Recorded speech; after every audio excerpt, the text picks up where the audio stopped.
મિહિર પટેલની બનાસકાંઠા કલેક્ટર તરીકે નિમણૂક કરાઈ છે। અમદાવાદ ડેપ્યુટી મ્યુનિસિપલ કમિશનરની બદલી કરાઈ છે। ડેપ્યુટી મ્યુનિસિપલ કમિશનર મિહિર પટેલની બદલી વરુણ કુમારની જગ્યાએ કલેક્ટર તરીકે મિહિર પટેલ કામ કરશે। કેટલાય બ્રિજ જોખમી બની ગયા હોય તેવા દ્રશ્યો સામે આવ્યા છે। કેટલાક બ્રિજમાં મસમોટા ગાબડા પડ્યા છે। ચોમાસા દરમિયાન કેટલાક જે બ્રિજ છે તે અત્યારે જાણે કે તૂટું કરતા હોય તેવા પણ દેખાઈ રહ્યા છે। તો કેટલાક બ્રિજમાં તિરાડો પડી ગઈ છે, ગાબડા પડ્યા છે અને બ્રિજના જે સળિયા હોય તે પણ દેખાઈ રહ્યા છે। ક્યાંક સ્ટ્રક્ચર ખરાબ છે, ક્યાંક તિરાડો પડી ગઈ છે, ક્યાંક બ્રિજના સળિયા દેખાઈ રહ્યા છે।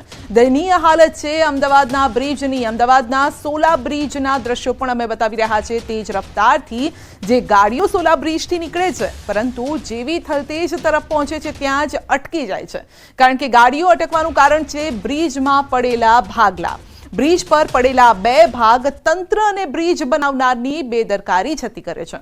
થલતેજ વિસ્તારથી ગોતા ઓવરબ્રિજ પાસે જતા આ બ્રિજ આમ તો કારગર સાબિત થયો છે, પરંતુ બ્રિજમાં પડેલા આ ભાગલા લોકોને થરથર કંપાવે છે। ક્યાંક આ બ્રિજ તૂટીને બે ભાગમાં ન વહેંચાઈ જાય તેવો ડર લોકોમાં છે। વાહન ચાલકો પણ ડરના માર્યા આ રીતે પસાર થાય છે।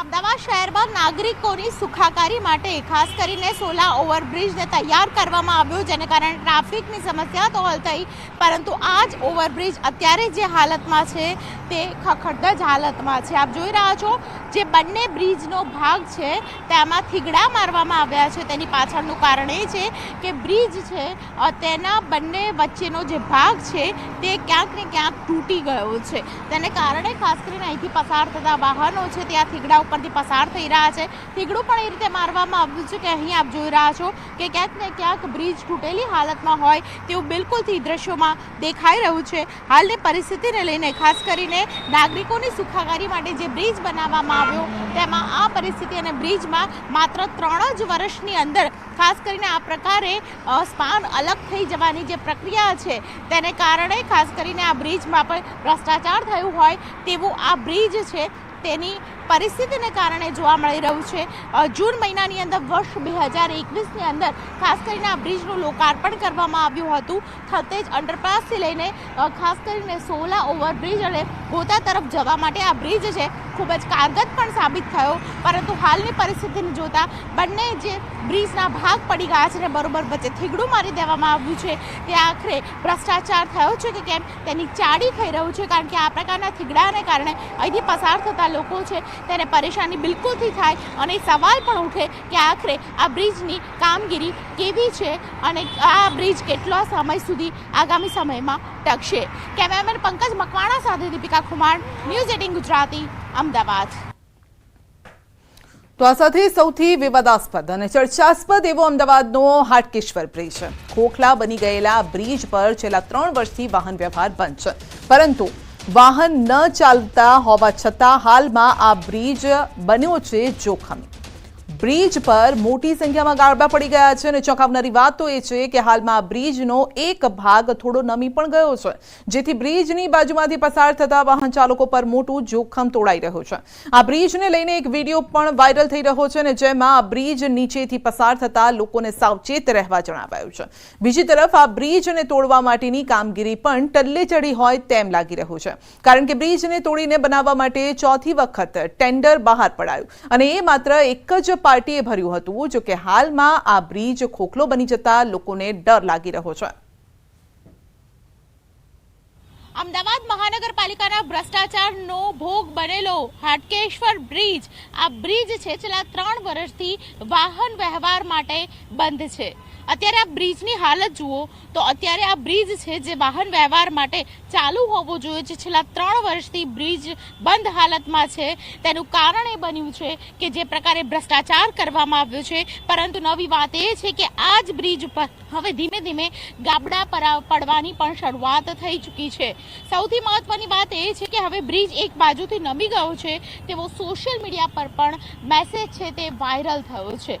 બ્રિજ પર અત્યારે અમે છીએ બરોબર વચ્ચે છીએ। આ બ્રિજનો આ એક ભાગ આપ જોશો તો તમને એવું લાગશે કે આ બ્રિજનો જે એક ભાગ છે સારો છે, પરંતુ અહીંથી શરૂઆત કરો અને અહીંથી જુઓ તો અહીં તમને બંને બ્રિજના વચ્ચેનો જે ભાગ છે તે અહીં તૂટેલી હાલતમાં જોવા મળશે। અને આ પ્રકારની હાલતને કારણે નીચેથી ખાસ કરીને આ વિડીયો વાયરલ થયો છે, જેમાં બ્રિજથી નીચે જતી વખતે ખૂબ જ સાવધાન રહેવું, કારણ કે બ્રિજ એક બાજુથી નમી ગયો છે તેવો એક વિડીયો વાયરલ થયો છે। સૌથી મહત્વની વાત છે કે હાટકેશ્વર બ્રિજના મામલે હવે ક્યારે નિર્ણય લેવાશે તે હજુ પણ સમય બતાવશે, કારણ કે ઘણો બધો સમય જતો રહ્યો છે। છેલ્લા 3 વર્ષથી આ બ્રિજ બંધ હાલતમાં છે। વાહન વ્યવહાર માટે ખૂબ જ મહત્વની વાત છે કે આ બ્રિજ ચાલુ હોવો જોઈતો હતો, પરંતુ ચાલુ નથી। આ પરિસ્થિતિને બ્રિજ ક્યારે તૂટશે, ફરી બ્રિજ ક્યારે બનશે, અને જો આના હાલતમાં બ્રિજ રહેશે, કોઈ જાનહાનિ થશે તો આખરે જવાબદાર કોણ બનશે?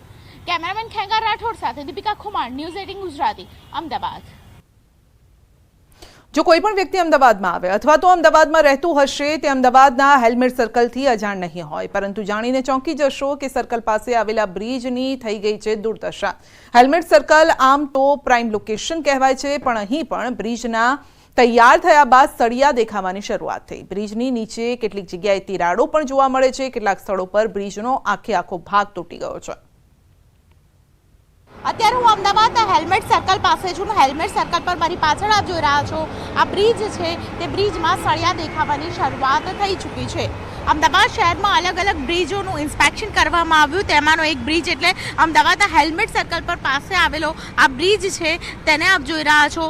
ખાસ કરીને સળિયા દેખાવાની તેની શરૂઆત થઈ ચૂકી છે, તેને કારણે આ બ્રિજનું ઇન્સ્પેક્શન કરવામાં આવ્યું અને ઇન્સ્પેક્શન દરમિયાન સામે આવ્યું કે તેમાં રિપેરિંગ કરવું ખૂબ જ જરૂરી છે।